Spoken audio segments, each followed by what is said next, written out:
Welcome to HP Tuner's GM Gen 4 Training Part 44. This training module we're going to be exploring using filters in our VCM scanner. Our filters are going to allow us to filter out any kind of transient type of conditions where the airflow may not be stable. We're going to cover how to go in and bring in our filters so that we have our histograms plotting the correct data and we have better or more accurate data that we're working with and being able to make more accurate changes into our calibration tables. We're going to have a lot to cover. Let's jump in so we can check this out. Okay, so let's get started. We're going to be taking a look at working with our filters in our VCM scanner software. The filters are going to be used in our histograms that we've heavily covered here in the training course to allow us to have more accurate data plotted into the histogram. They're going to be filtering out something like our throttle movement or transmission shift or even something like engine coolant temperature. If we're at too cold of a coolant temperature, we don't want the data starting to populate into the histogram. We want to make sure that the engine's in a warmed up state, that we have steady state throttle conditions to calibrate either the mass airflow or the volumetric efficiency tables. The transmission's not shifting.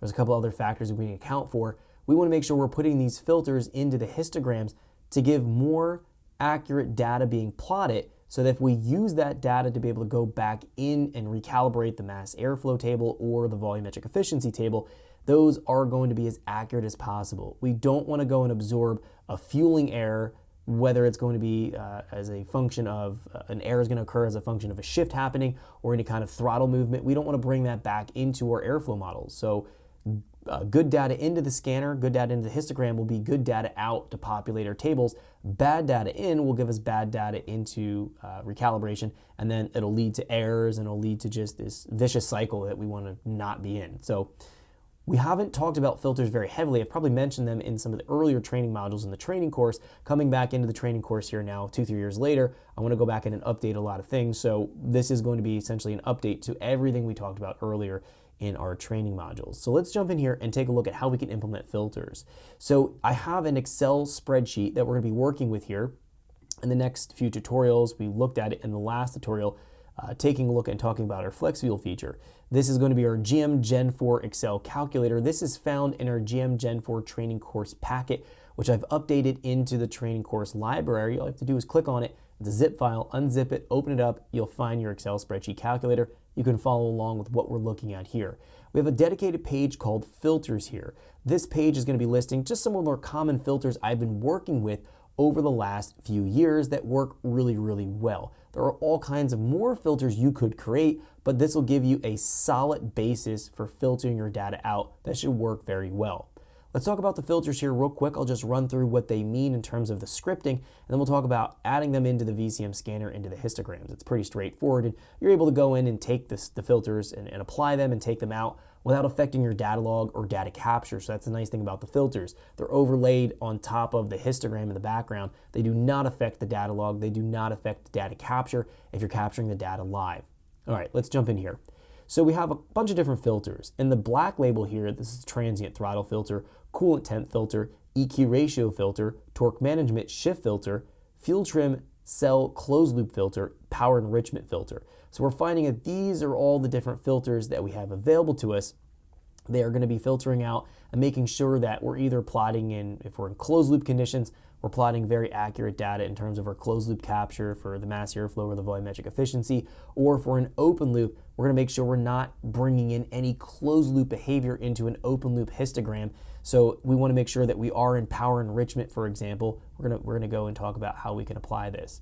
But let's go in and jump in and talk about some of these different filters here real quick. So the transient throttle filter, this is going to make sure that we're accounting for the rate of change in our throttle movement. We want our throttle to be relatively steady because we want to measure steady state conditions to calibrate the mass airflow sensor or the volumetric efficiency table. So this filter here is going to take a look at this PID number, so 50,090.156. It's going to take a look at the slope of movement. This is the rate of change over time, so this is 1,000 or negative 1,000. This is looking at a second before and a second after any rate of change of movement more than 5% in our throttle. This is going to make sure that we're dampening out any throttle movement in our data capture. So it's filtering out what we put into those cells in the histogram.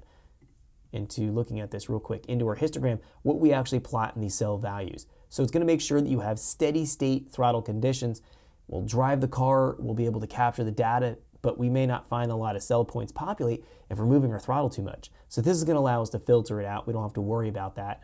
We still need to try to drive as steady state as possible, but we don't have to worry about keeping our foot as steady when we're driving and then plotting into the histogram. So we don't want bad data in to take that data to put it back into the airflow model for doing our calibration process. This filters that out.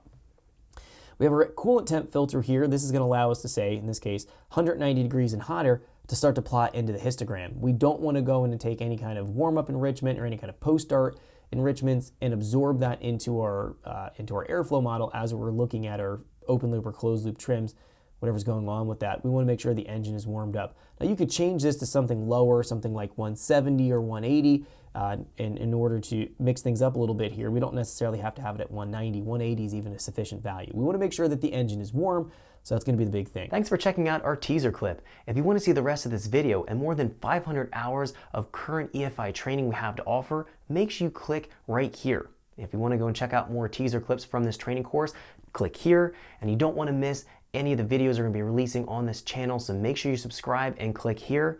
Thanks for watching, and I'll see you guys later.